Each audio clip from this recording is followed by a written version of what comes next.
이고하고 이코로의 변화가 필요하다라는 이제 그러한 주장을 하고 있는 거죠. 그리고 에벌든이라는 그런 평론가는 우리가 이제 보통 개인이라는 의식이 있지만, 인간이 그런 의식이 있잖아요. 개인, 누구누구, 홍길동, 뭐 그런 개인이 있고, 항상 자기의 의식, 인간 고유의 의식이 있잖아요.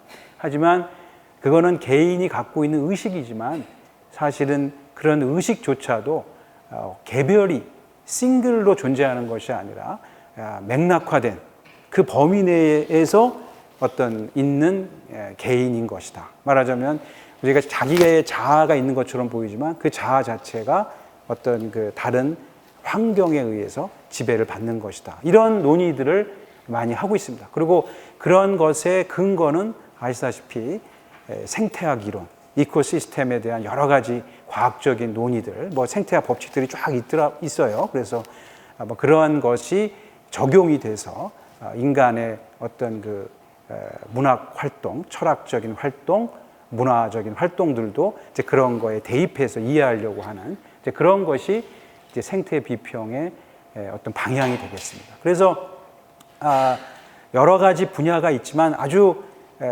핵심적으로 우리가 혹시 말할 수 있다면 그 전통적으로 내려오는 전원 문학은 에서의 자연은 그냥 인간을 치유하는 배경 정도의 그런 역할을 한다면 이 생태비평에서는 정말 그 자연, 어떤 생태계, 이제 그런 것이 갖고 있는 실물성, 우리가 갖고 있는 이고라는 것도 그것의 영향을 몰라서 그렇지 그 영향을 받고 있는 것이다라는 이제 그러한 쪽으로 어떤 입지를 계속 이제 전개해 나가는 이제 그런 것이 이코 크리티시즘이다. 그러니까 말하자면 우리가 그 이고를 중심으로 보는 거는 전통적으로 인간 중심주의, anthropocentrism인데 이제 그것에 대해서 기본적으로 문제를 제기하는.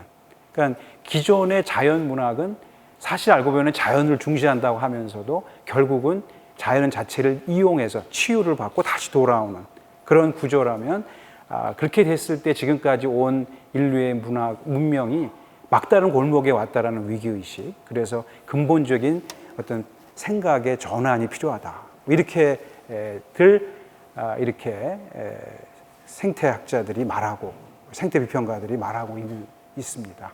그래서 말하자면 이 생태비평이 자연문학과 구별될 수 있는 하나의 용어를 뭐 약간 너무 좀 이렇게 단선적으로 딱 이렇게 끊는 느낌이 있지만 혹시라도 그렇게 말할 수 있다면 한 가지 대표적인 개념이 있다면 바로 반인간 중심주의. 그래서 생태비평에서의 가장 중요한 단어는 좀 이따 다시 말씀드리겠지만은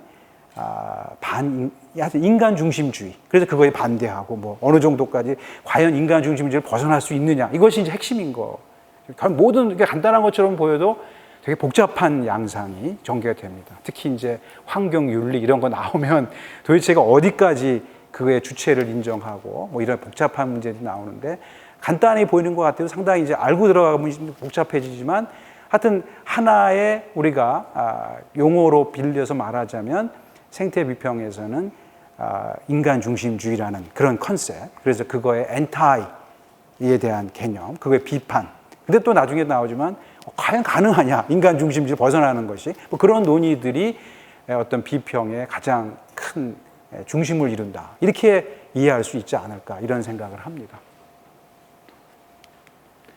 그래서 이제 그 제가 생태 비평에 뭐 갈래도 많이 있겠지만 적어도 메인스트림은 최소한 아까 말씀드렸던 88년부터 시작된 이코크리티즘 리더 때 시작된 또는 미국의 문학과 환경학 중심으로 쫙 돼 있는 이제 그런 생태 비평의 메인스트림은 지금 말씀드린 대로 반인간 중심주의를 기저로 하고 있다고 한다면 사실은 이러한 반인간 중심주의는 어떤 그 환경 담론 중에서 이른바 많이들 들어보실 수도 있는데 이른바 딥 이콜로지, 말하자면 이제 심층 생태학의 핵심 원리이기도 한 것이다. 다시 말하면 이 생태 비평 자체가 여러 가지 환경 담론 중에서도 심층 생태학을 많이 원용한, 거기서부터 많이 의지하고 있는 그런 느낌을 받습니다.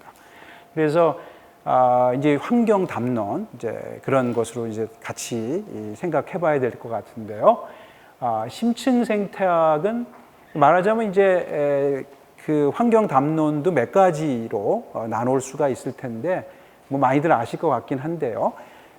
구체적으로는 이제 환경 위기의 근원이 뭐냐, 환경 위기를 촉발하게 된 근본적인 원인이 뭐냐를 진단하는 과정에 있어서 몇 가지 어떤 그 갈래로 나눌 수 있다라고들 보통 보는 것 같습니다. 그래서 가장 그 중에서도 철학적이기도 하고 이제 가장 레디컬하다고 할까요? 근본적인 이제 그런 것이 지금 말씀드린 그 심층 생태학일 텐데요.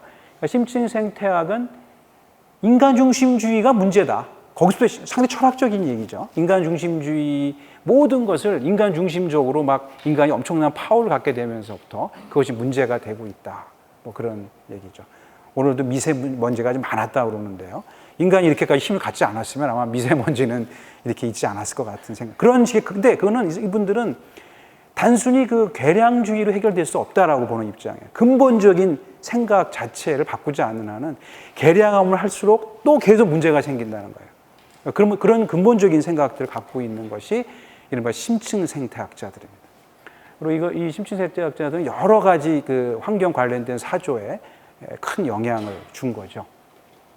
반면에 조금 다른 쪽은 이른바 머레이 북진이라는 사람이 있는데 이 사람은 뭐 마크시스트는 아닌데 나름대로 공동체를 가지면서 이루면서 이른바 사회 생태학이죠.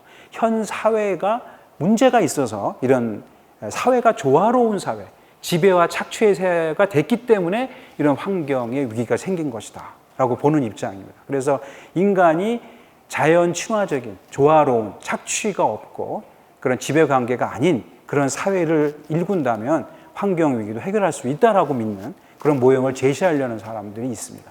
그것보다 조금 더 계급적인 문제로 접근하는 사람들이 이른바 생태 마크시스트들 또는 생태 사회주의자들도 있을 수 있고요. 조금 결이 다르지만 크게 봤을 때 그런 사회, 인간들이 기본적으로 인간들이 사회를 잘못 갖고 간 것이다. 인간들이 사회를 제대로 된 조화로운 사회를 가져간다면 그것이 가져가지 못했기 때문에 문제가 생긴다고 보는 입장이 조금 다르죠. 기본적인 그 심층 생태학자들하고는. 또 아주 매력적인 또 하나의 그 갈래는 이른바 이코 페미니즘이죠. 그래서 이건 상당히 강세인데요. 여러 가지. 인류의 반이 여자이기 때문에 그러기도 하겠지만 사실 들을 만한 말이 많습니다. 그런데 이제 특히 이코 페미니즘은 man, 오늘 아마 저희들이 같이 나눌 말 중에서 가장 중요한 단어는 대문자 M, man이겠죠. man. 그래서 그 man이 여성에 대한 남성의 지배와 결국 자연에 대한 인간의 지배, 다 영어로는 man이죠. 그것이 사실은 연결되어 있다고 하는 그런 관점들, 그렇죠? 뭐 그런 점에서 상당한 큰 어떤 나름대로의 그 파워를 뭐 다른 뭐 실제적으로도 파워가 있지만 논리 자체가 상당히 파워가 있는. 그래서 갈래도 많고요, 페미니즘 자체도. 그래서 이 생태학에 대한 이런 그 방향이 있는데 심층 생태학은 기본적으로 어떤 인간 중심주의에 대한 전면적인 도전, 근본적인 재점검을 요구하는 그런 것으로 볼 수 있고, 생태 비평은 관례가 많지만 그래도 이런 반인간 중심주의 이런 것들을 많이 영향을 받았다 이렇게 볼 수가 있을 것 같습니다. 그리고 그것이 지금 현재 자연문학, 오랫동안 지속되는 자연문학과 구별되는 생태 비평의 어떤 차별화되는 지점일 수 있다는 생각을 합니다. 그래서 지금 제가 그 다음에 쓴 말은 이른바 심층 생태학자들의 입장인 것입니다. 그래서 인간만이 아니라 생태계를 구성하는 상당히 혁신적인 얘기입니다. 사실은 인간이 잘 살아가는 것만이 아니라 생태계를 구성하는 데는 인간만 있는 건 아니잖아요. 인간만이 아니라 모든 요소가, 그러니까 식물이나 동물이나 뭐 이런 모든 요소가 다 각자가 살아가고 생명을 유지